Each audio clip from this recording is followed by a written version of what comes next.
ان پر تنقید کا حق آپ کو حاصل ہے، ان سے اختلاف کا حق آپ کو حاصل ہے. وہ حاکم مطلق نہیں ہے، وہ عامل نہیں ہے. آپ کو معلوم ہے کہ حضرت عمر پر ان کے کرتے کے اعتبار سے جو ہے وہ تنقید ہو گئی تھی. تنقید کرنے والا کون تھا؟ سلمان فارسی رضی اللہ تعالی عنہ، جن کے بارے میں حضور نے فرمایا سلمانو منا اہل البیت، یہ تو ہمارے اہل بیت میں سے ہے. اتنا قریب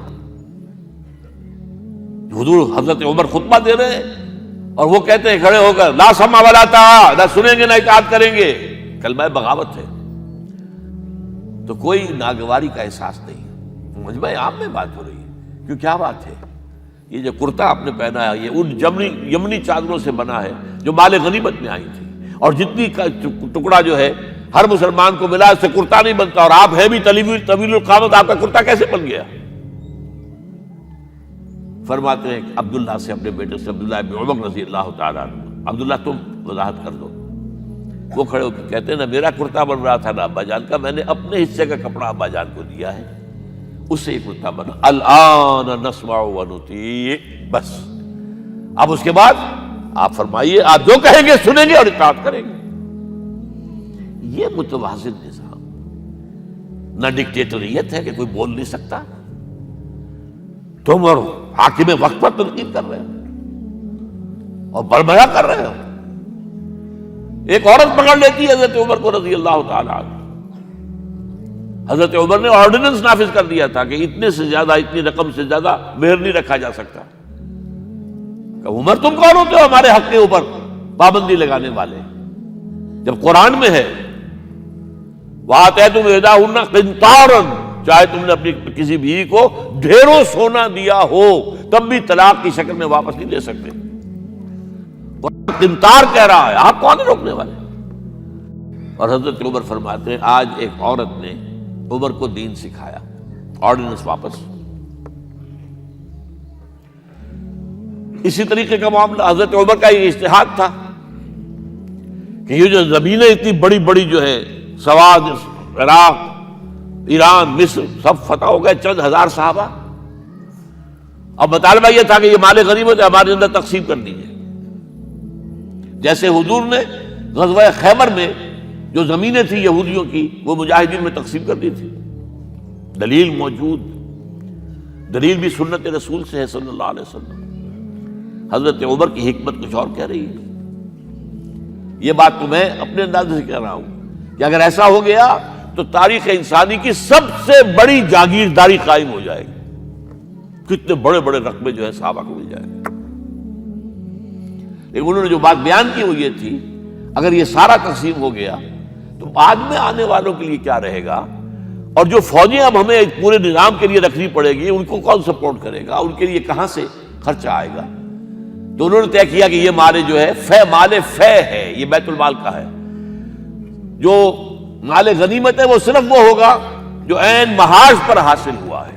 ہتھیار ہیں یا بھیڑیں بکریاں ہیں یا اور جانور ہیں، یا وہاں پر جو پکڑے جائیں گے قیدی وہ غلام ہوں گے، وہاں پر اگر عورتیں ہوں گی پکڑی جائیں گی، کنیزیں ہوں گی. یہ نہیں کہ پورے ملک جو ہے وہ غلام بنا دیے جائیں اور پورے ملک کی جو زمینیں تقسیم کر دی جائیں. بعض صحابہ کھڑے ہو گئے نہیں. اب حضرت عمر نے ٹریبونل قائم کیا ہے. 5 صحابہ اوس میں سے، 5 خزرج میں سے بیٹھ جائیے، وہاں اپنا بھی پیش کیا نقطہ نظر، باقی انہوں نے بھی کیا. وہ ٹریبونل نے فیصلہ کیا کہ عمر کی رائے صحیح ہے رضی اللہ تعالیٰ. یہ نظام سید القوم خادمہم، یہ اگر کوئی کہتا، اگر یہ مثالیں نہ ہوتی تو کہتے کیا تمہارا دماغ خراب ہوا ہے، یہ شاعری تو تم نے اچھی کر دی ہے، سید القوم خادمہم کبھی ہوا ہے؟ لیکن عمر نے بن کے دکھایا ہے. رات کے گشت پر ہے اور ایک عورت کے کراہنے کی آواز آئی ہے، معلوم ہوا کہ درد ذہن میں مبتلا ہے اور کوئی اس کے اٹینڈ کرنے والی کوئی خاتون نہیں ہے. گھر سے گئے ہیں، فرسٹ لیڈی اپنی اہلیہ کو لے کر آئے ہیں، انہوں نے اٹینڈ کیا ہے، اور اس کے بعد بچہ ہو گیا تو اندر سے ان کی اہلیہ کا امیر المومنین مبارک ہو بیٹا ہوا ہے. ایک اور دفعہ اسی طریقے سے گشت پر تھے، ایک گھر میں سے بچوں کے رونے کی آواز آئی. معلوم کیا کہ ایک خاتون ہے اور بچے ہیں، کھانے کو کچھ ہے نہیں. اس خاتون نے کہا میں نے یہ آگ کے اوپر جو ہے ہانڈی رکھی، اس میں پانی ہے، اور بچوں کو میں بہلا رہی ہوں کہ کچھ پک رہا ہے، ٹھہرو ذرا صبر کر لو، اسی طرح سو جائیں گے بھوکے۔ کانپ گئے حضرت عمر، گئے بیت المال سے اور بوری گندم کی لے کر اپنے کندھے پر، اپنے غلام سے کہا میرے کندھے پر رکھا، اس نے کہا میں لے چلتا ہوں حضور۔ نہیں، قیامت کے دن تم میرا بوجھ نہیں اٹھا سکو گے۔ اور وہ اپنے کندھے پر لاد کر لائے ہیں اور وہاں کھانا تیار کروایا، بچوں کو کھلایا ہے۔ یہ نظام، یہ ہے رحمت للعالمینی کا مظہر۔ یہ جان لیجئے سیرت محمدی صلی اللہ علیہ وسلم کے جب آپ مطالعہ کرتے ہیں کہ وہ سارا انقلابی جدوجہد کا دور ہے، اس میں ابھی نظام کی جو خوبیاں ہیں وہ پورے طور پر سامنے نہیں آئی تھی۔ ابو بکر صدیق رضی اللہ تعالیٰ عنہ کا دور خلافت جو ہے وہ بھی کاؤنٹر ریولوشنری موومنٹس کو ختم کرنے میں صرف ہو گیا ہے، جسے انگریزی میں کہتے ہیں للی ان بلوم، نظام اسلام۔ اسلام کا نظام عدل اجتماعی جو ہے ایک کھلے ہوئے پھول کی طرح نظر آئے گا حضرت عمر رضی اللہ تعالیٰ عنہ کے دور خلافت میں۔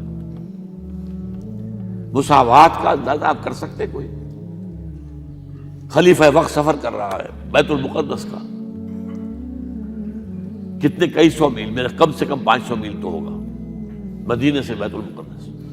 ایک اونٹنی ہے، ایک خادم ساتھ ہے، اسی اونٹنی کے اوپر راشن بھی ہے راستے کا، لہذا ایک وقت میں ایک آدمی سوار ہو سکتا ہے، دو نہیں۔ ایک منزل خلیفہ اوپر بیٹھے ہیں اور خادم آگے چل رہا ہے نکیل پکڑ کر، ایک اگلی منزل میں خادم اوپر بیٹھا ہے اور خلیفہ آگے جو ہے نکیل پکڑ کر چل رہے ہیں۔